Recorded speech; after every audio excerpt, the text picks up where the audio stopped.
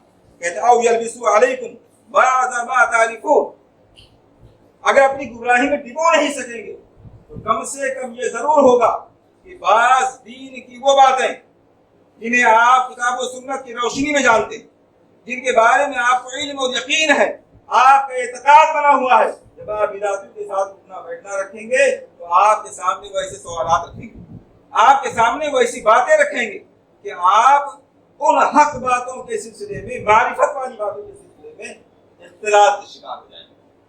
وہ حق باتیں جن کا آپ کو یقین ہے، جن کی آپ کو معرفت ہے، وہ آپ کے دل میں ایک ڈاؤٹ اور کنفیوژن کی شکل اختیار کریں گے. اس لیے ابو قلابہ رحمہ اللہ کہتے ہیں کہ نفس پرستوں کے پاس اور بدعتیوں کے ساتھ اپنا اٹھنا بیٹھنا نہ رکھو.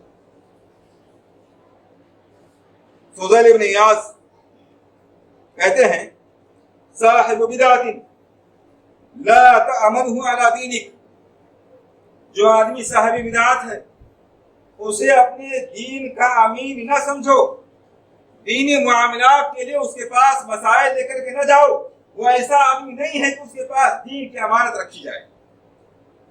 ولا تشاورہ فی امرک، اور اپنے معاملات میں اس سے مشورہ مت لو. بہت سے لوگ یہ کہہ دیا کرتے ہیں کہ بدعتی ہے تو دین کے معاملے میں بدعتی ہے، ہم تو دنیا کے معاملے میں اس سے مشورہ لیتے ہیں. کسی آدمی کا نظریہ الگ الگ خانوں میں تقسیم نہیں ہوتا ہے، اس کے نظریات ایک خانے سے نکل کر کے دوسرے خانے تک گھسے ہوئے ہوتے ہیں. ایک آدمی کا نظریہ کا دین کے معاملے میں بدعتیوں والا نظریہ ہے تو اس کا یہ نظریہ کہیں نہ کہیں دنیاوی معاملات میں بھی دخول اختیار کرتا ہے. تو ایسا نہیں کہ کوئی آدمی صرف دین کے معاملے میں ایک الگ خانہ بنائے ہوئے ہے جس کا دینی نظریہ بالکل الگ ہے اور دنیا میں نظریہ بالکل الگ ہے، ایسا بالکل نہیں. اسی لیے فضیل ابن ایاض کہتے ہیں ولا تشاوروا فی امرک، اپنے معاملات میں بدعتی آدمی سے مشورہ مت لیجیے. ولا تجلس الیہ، اور اس کے پاس مت بیٹھیے. ومن جلس الی صاحب بدعت اورثہ اللہ العمی، جو آدمی کسی بدعتی کے پاس اٹھنا بیٹھنا رکھتا ہے اللہ رب العالمین اس کے دل کو اندھا کر دیتا ہے، حق اور باطل کی پہچان سے چھین لیتا ہے، نابینا بنا دیتا ہے. کیونکہ اس کے سامنے بدعتی آدمی اپنے نظریات اپنے خیالات اتنے بہتر انداز میں رکھے گا کہ آدمی کہتے ہیں کنفیوژن کی کیفیت پیدا ہو جائے گی. اس لیے کسی بدعتی کے پاس بیٹھنا عقل مندی کی بات نہیں ہے. ابو النصر الحارثی، یہ سب اسلاف ہیں، کیونکہ بات منہج سلف کی چل رہی ہے اس لیے میں اسلاف کے اقوال آپ کے سامنے بیان کر رہا ہوں. ابو النصر الحارثی رحمہ اللہ کہتے ہیں من اصغى بسمعه الى صاحب بدعت نزعت منه العصمة وأوكل إليها، جس آدمی نے اپنا کان جھکا دیا کسی صاحب بدعت کی طرف، کسی بدعتی کی بات کو غور سے سننے لگا، اس کی طرف توجہ اس نے کر دی، نتیجہ کیا ہوتا ہے؟ نزعت منه العصمة، تو اللہ رب العالمین اس کے اندر سے حفاظت کی کیفیت نکال دیتا ہے. اللہ رب العالمین پھر اس کی حفاظت نہیں کرتا ہے. وہ قیلا الیہا، اور ایسے شخص کو اسی بدعتی کے حوالے کو چھوڑ دیا جاتا ہے، کیونکہ اس نے اپنے آپ کو خود بدعتی کے حوالے کر دیا، اپنے کان کو اس کی طرف متوجہ کر دیا ہے. اس لیے اللہ رب العالمین اس پر اتنا ناراض ہوتا ہے کہ اس کی حفاظت کرنا بند کر دیتا ہے اور اس کو اسی بدعتی کے حوالے کر دیتا ہے. اور جو آدمی اللہ رب العالمین کی طرف سے کسی بدعتی کے حوالے کر دیا جائے اس کا انجام کیا ہو سکتا ہے اندازہ لگا سکتے ہیں. ہمارے اسلاف بدعتیوں کی بات سننے کی سلسلے میں کتنے محتاط ہوتے تھے. بدعتیوں کی بات سننے کے سلسلے میں عمل کرنا دور کی بات، ان سے تعلیم حاصل کرنا دور کی بات، ان کے پاس اٹھنا بیٹھنا یہ سب بھی دور کی بات. اتفاقاً بائی چانس اگر بدعتی کی کوئی بات گاؤں تک پہنچ جائے تو اسے سننے کے بارے میں کتنا احتیاط برتتے تھے. آئیے میں اس سلسلے میں محمد سیرین رحمہ اللہ کا ایک واقعہ ذکر کرتا ہوں. یہ جو اقوال آپ کے سامنے ذکر کیے جا رہے ہیں یہ ابن بطہ رحمہ کی کتاب ہے الابانہ، اس میں باقاعدہ انہوں نے ایک چیپٹر قائم کیا ہے ایسے لوگوں سے بچنے کا چیپٹر جن لوگوں کے پاس اٹھنے بیٹھنے سے دل مریض ہو جاتا ہے، اور ایسے لوگوں کے پاس اٹھنا بیٹھنا آدمی کے ایمان کو سلب کر لینے کا ذریعہ بن جاتا ہے۔ چیپٹر قائم کیا ہے، اس چیپٹر کے حوالے سے باتیں آپ کے سامنے آ رہی ہیں۔ محمد سیرین رحمہ اللہ کے واقعہ ذکر کیا ہے ابن بطہ رحمہ اللہ نے، جو 387 یعنی چوتھی صدی ہجری کے عالم دین، یہ اسی زمانے کا واقعہ ہے۔ وہ کہتے ہیں ایک آدمی آیا محمد سیرین رحمہ اللہ کی مجلس میں، اور اس نے تقدیر کے بارے میں محمد سیرین رحمہ اللہ سے جو تابعی ہیں، بڑے کبار تابعی ہیں، ان سے پوچھا تقدیر کے بارے میں۔ تقدیر کے بارے میں بھی قریت کرنا، بہت زیادہ سوالات کرنا، یہ بہت زیادہ سوچنا، یہ منہج سلف کے خلاف ہے، اور یہ بھی ایک بدعت ہے، یہ بھی ایک بدعت ہے۔ سوال کیا تقدیر کے بارے میں، یعنی تقدیر کے بارے میں اس نے جو اعتراضات عام طور سے ہوتے ہیں باتیں انہیں پیش کی۔ محمد سیرین رحمہ اللہ نے ان ساری باتوں کا اپنی طرف سے جواب دینے کے بجائے ایک آیت کریمہ بیان فرمائی سورہ نحل، ان اللہ یأمرکم بالعدل والاحسان وایتاء ذی القربى وینہی عن الفحشاء والمنکر والبغی۔ اللہ رب العالمین تمہیں عدل کا حکم دیتا ہے۔ پوری آیت کریمہ اس میں پہلا ٹکڑا آیا عدل کا حکم دیتا ہے۔ یہ اسلاف کا فہم تھا۔ ہم میں سے اکثر لوگ سمجھتے ہیں کہ ہم تو قرآن و حدیث کو ترجمے سے سمجھ جائیں گے۔ میں نے واقعہ آپ کے سامنے ذکر کیا، محمد سیرین رحمہ اللہ کے سامنے تقدیر پر سوال کیا جا رہا ہے، اور وہ جواب میں آیت کریمہ پیش ہے، ان اللہ یأمرکم بالعدل والاحسان، اللہ رب العالمین تمہیں عدل کا حکم دیتا ہے۔ جواب ہو گیا۔ کتنے لوگ سمجھ پا رہے ہیں؟ کتنے لوگ ترجمے کے بعد کتاب و سنت کو سمجھنے والے ہیں؟ غور کیجیے، علم کہاں ہے؟ ہم اپنے آپ کو عالم یا عالم کی کیٹیگری کا کتاب و سنت سمجھنے والا صرف ترجمے کی بنیاد پر سمجھتے ہیں۔ جواب ہو چکا ہے۔ کیوں؟ اس لیے کہ تقدیر پر اعتراض یہ ہوتا ہے کہ جب اللہ رب العالمین نے ایک چیز پہلے سے متعین کر دی ہے تو اس پر سزا دینا ظلم ہے۔ جواب کیا دیا گیا؟ ان اللہ یأمرکم بالعدل، اللہ رب العالمین تمہیں انصاف کا حکم دیتا ہے، اور جو اللہ انصاف کا حکم دیتا ہے وہ خود ظالم نہیں ہو سکتا ہے، اس لیے اس کی تقدیر میں ظلم کا شائبہ نہیں ہو سکتا ہے۔ یہ واقعہ گزر چکا۔ یہ آیت کریمہ پیش کرنے کے بعد وہ سوال کرنے والے آدمی نے پھر اپنے اعتراض کو دہرایا، دوبارہ اپنے اعتراض کو دہرایا۔ محمد سیرین رحمہ اللہ نے اب دوبارہ اس کے اعتراض کا جواب دینے کے بجائے اپنے دونوں ہاتھوں سے اپنے کانوں کو بند کر لیا اور کہا کہ چاہیے کہ یہ آدمی ہمارے مجلس سے چلا جائے، اور اگر یہ نہیں جا رہا تو میں خود اٹھ کے چلا جاؤں گا۔ آخر کار وہ اٹھ کے چلا گیا۔ اس کے جانے کے بعد میں محمد سیرین رحمہ اللہ نے جو بات بیان کی ہے بہت قابل غور ہے۔ ہم میں سے اکثر لوگ یہ سمجھتے ہیں کہ بھائی کسی کے پاس اٹھنے بیٹھنے سے یا کسی کی بات سننے سے کیا فرق پڑتا ہے، تو صحیح ہوگا لے لیں گے، جو غلط ہوگا چھوڑ دیں گے۔ یہ تو بڑی تعصب کی بات ہے کہ کسی کی بات سننے ہی نہ دی جائے، کسی کے پاس بیٹھنے ہی نہ دیا جائے۔ ہمارے پاس بھی تو عقل ہے، صحیح و غلط کی تمیز رکھتے ہیں، جو صحیح ہوگا لے لیں گے، غلط ہوگا چھوڑ دیں گے۔ ہم لوگ میں سے اکثر لوگ یہ بات سوچتے ہیں۔ محمد بن سیرین بہت بڑے عالم کبار تابعین میں سے ہیں، وہ اس قدری تقدیر کے بارے میں سوال کرنے والے آدمی کی بات کو سنتے نہیں ہے، کان بند کر لیتے ہیں، اس کو مجلس سے نکال لیتے ہیں، اور اس کے جانے کے بعد جو بات کہتے ہیں وہ ہم لوگوں کے لیے بہت قابل غور ہے۔ وہ کہتے ہیں ان قلبی لیس بیدی، میرا دل میرے ہاتھ میں نہیں ہے۔ آدمی کیا کہتا ہے؟ صحیح لے لیں گے، غلط چھوڑ دیں گے۔ بات سننے کے بعد کانوں سے ہو کر کے دل تک پہنچ جاتی ہے، اور دل انسان کے اختیار میں نہیں ہے۔ ان قلبی لیس بیدی، میرا دل میرے اپنے ہاتھ میں، میرے اپنے اختیار میں نہیں ہے۔ وَإِنِّي لَا آمَنُ مِنْ أَنْ يَبْعَثَ فِي قَلْبِي شَيْءً لَا أَقْدِرُ أَنْ أُخْرِجَهُ مِنْهُ، اور مجھے اس بات کا اندیشہ ہے، میں بے خوف نہیں ہوں اس بات سے کہ یہ تقدیر کے بارے میں سوال کرنے والا آدمی کوئی ایسی بات میرے دل میں ڈال دے کہ میں اسے نکالنا بھی چاہوں تو نہ نکال سکوں۔ ایسا ہوتا ہے، بعض دفعہ ایسا ہوتا ہے، آدمی شک کی کوئی بات دل میں ڈال دیتا ہے، ہم اس کی طرف تو نہیں ہو جاتے، اس کے گروہ میں شامل تو نہیں ہو جاتے،